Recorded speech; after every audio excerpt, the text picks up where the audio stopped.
आज की इस एपिसोड में हम डिस्कस करने वाले हैं साउथ इंडियन बैंक के बारे में, जो कि one of the favourite stock है भसीन साहब के।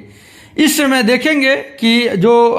साउथ इंडियन बैंक के Q2 अपडेट्स आते हुए दिख रहे हैं, जहां ग्रोथ एडवांस में अराउंड 17% के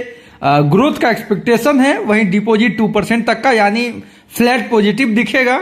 और कासा की बात करें तो कासा में 14% तक के इंक्रीजमेंट दिख सकते हैं, और साथ ही कासा रेशियो देखें तो 34.55% तक का इंक्रीमेंट दिख सकता है ईयर ऑन ईयर बेसिस पे, जबकि पिछले ईयर हमने 30.83% का देखा था। ओवरऑल रिजल्ट देखें तो फ्लैट पॉजिटिव के तरफ एक्सपेक्टेशन है। और इस समय इस स्टॉक के ट्रेंड को देखें तो एक रिजेक्शन 11 रुपीज के प्राइस पे दिखा, जब हमने आपसे कहा था कि 11 के लेवल को सस्टेन नहीं करे तो एक डाउन ट्रेंड दिख सकता है, वही डाउन ट्रेंड हमने देखा। टेक्निकली इसके चार्ट को देखने से पहले अगर लेवल्स को देखें तो आप पाएंगे कि पिछले 1 मंथ में स्टॉक ने सेक्टर को आउट परफॉर्म किया, लेकिन पिछले 1 वीक में ये सेक्टर के कंपैरेटिवली ही ट्रेड होते हुए दिख रहा है। ओवरऑल मार्केट का सेंटीमेंट वीक है, जिसके कारण इस स्टॉक में भी गिरावट दिखी। अगर आप मीडियम टू लॉन्ग टर्म के निवेशक हैं, शॉर्ट टर्म के इन्वेस्टमेंट के बजाय आप लॉन्ग टर्म करना चाहते हैं यानी within 6 month to 2 year,